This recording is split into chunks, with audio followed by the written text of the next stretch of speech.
देखिए दोस्तों, आज की कहानी है जिसकी थाली में खाया उसी के थाली में छेद कर दिया। कहते हैं ना ये परी अच्छे अच्छों का दिमाग खराब कर देती है। कैसे इस परी के चक्कर में एक वफादार नौकर ने उसके मालिक के साथ किस प्रकार से धोखा करता है, कैसे उसी की बेटी से प्यार करता है और उसी की बेटी को लेके भाग जाता है और उस मालिक के साथ क्या-क्या होता है। उस मालिक की पत्नी मर जाती है जब वो बेटी होती है। उस बेटी ने होते ही एक तो अपनी माँ की जान ले ली और दूसरा जब जवान हुई तो अपनी पिता के साथ किस प्रकार से धोखा करती है। तो देखिए, ये जो परियां है ना और ये जो डोरियां हैं, ये अच्छे अच्छों का दिमाग खराब कर देती है।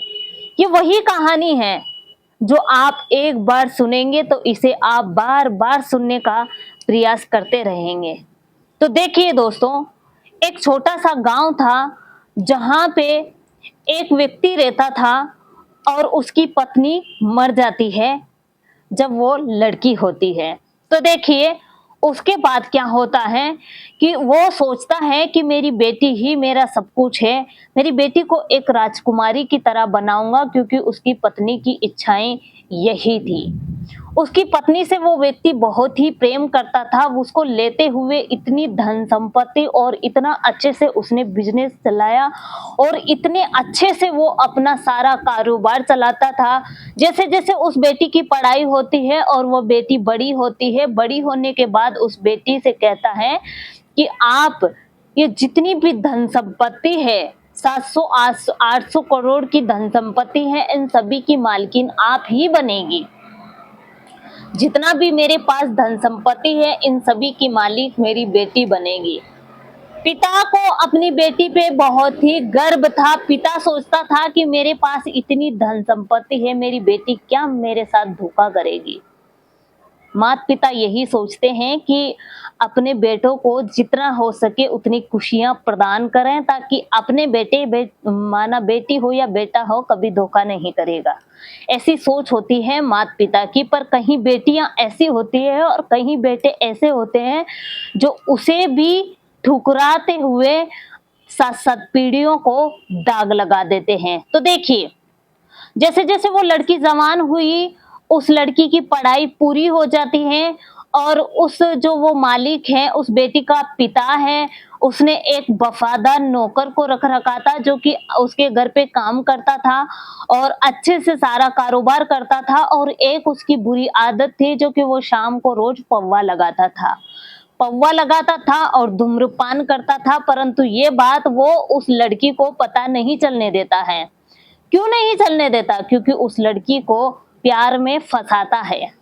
देखिए, दोनों एक दूसरे के पास बैठते हैं, जो भी काम बताती है वो उसके पिता कहते हैं कि अब मेरे मरने के बाद सारा कारोबार तुम ही को संभालना है बेटा, तुम जहाँ हो वहां पे जाओ और इन सभी को काम बताओ।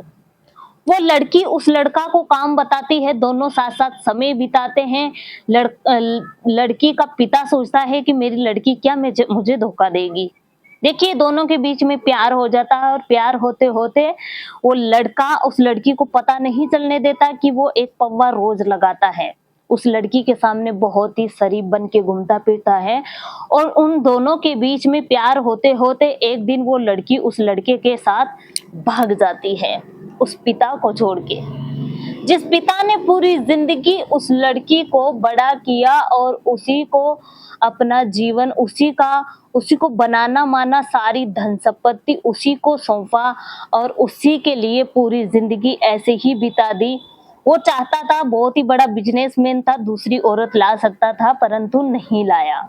देखिए, वो लड़की एक दिन उस लड़का के साथ भाग जाती है। उसके बाद उसका पिता भी बहुत पैसे वाला था। उसने एड़ी चोटी का जोर लगाया और उस लड़की को कोर्ट में लेके आता है और उस लड़की के सामने अपनी पगड़ी रख देता है और हाथ जोड़ के कहता है, पिता कहता है कि बेटा वापिस चलो, तुमसे गलती हो गई होगी तो मैं माफ कर दूंगा। उस लड़के के पैर पड़ता है जो उसके घर पे नौकर का काम करता है।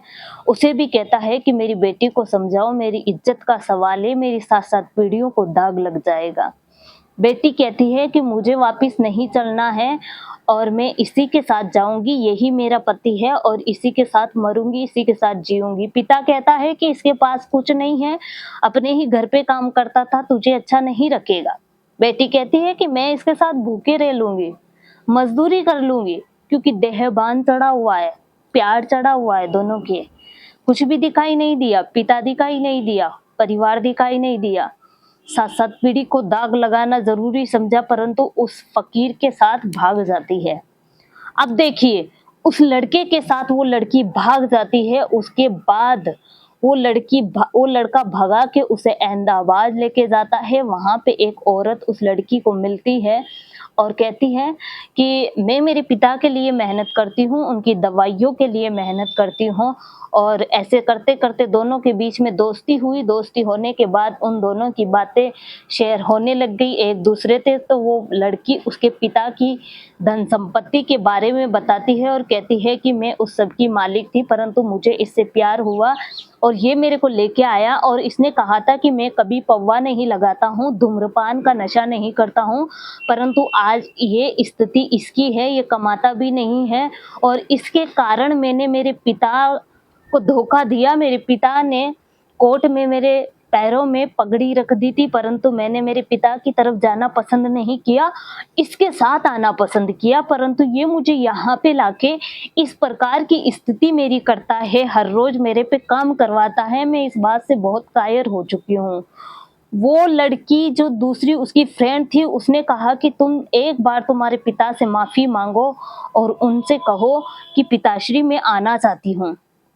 वो लड़की अपने पिताश्री को फ़ोन करती है तो उस लड़की को कुछ ऐसी खबर मिलती है कि वो दोबारा वहाँ नहीं जा सकती। पिता ने कहा कि बेटा आप यहाँ पे आके क्या करोगे?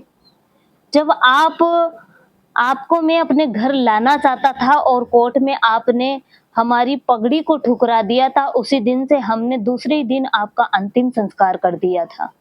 तो आप मेरी बेटी नहीं और मैं आपका पिता नहीं। क्योंकि पिता को क्रोध वो आता है दोस्तों कि जब पिता ने इतने पुलिस प्रशासन के सामने कोर्ट में अपनी पगड़ी उस बेटी के कदमों में रख दी, उस बेटी को उस पगड़ी की लाज रखनी चाहिए थी। पिता की पगड़ी की लाज रखनी चाहिए थी, परंतु बेटी ने उस लड़के की रखी। उसने ये नहीं देखा मेरे पिता ने मेरी माँ के मरने के बाद मेरा इतना ख्याल रखा। पिता ने कहा कि मैंने आपका अंतिम संस्कार तभी ही कर दिया था जब आप यहाँ से भाग के चले गए थे।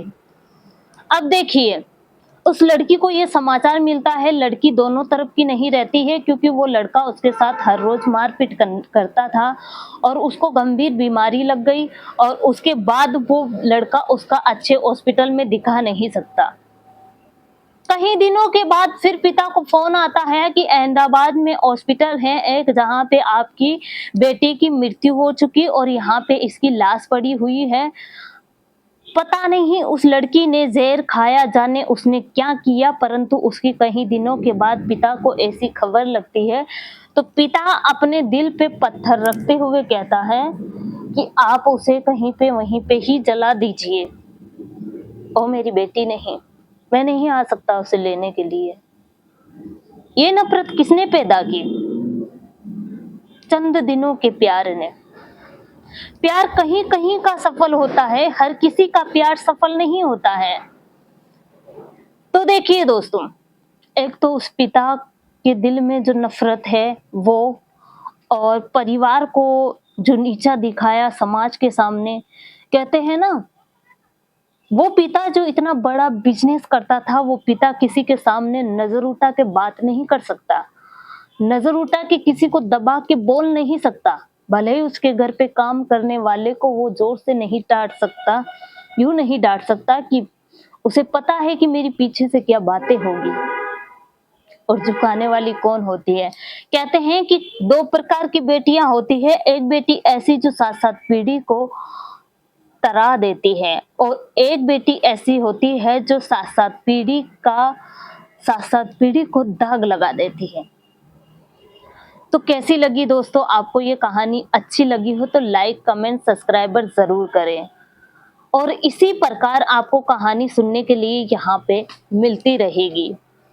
तो देखिए, ऐसे किसी की भी थाली में अगर अपन खाते हैं तो उसमें छेद नहीं करना चाहिए। अगर आप हमारी बात से सहमत हो तो इसे शेयर ज़रूर करें। Thank you.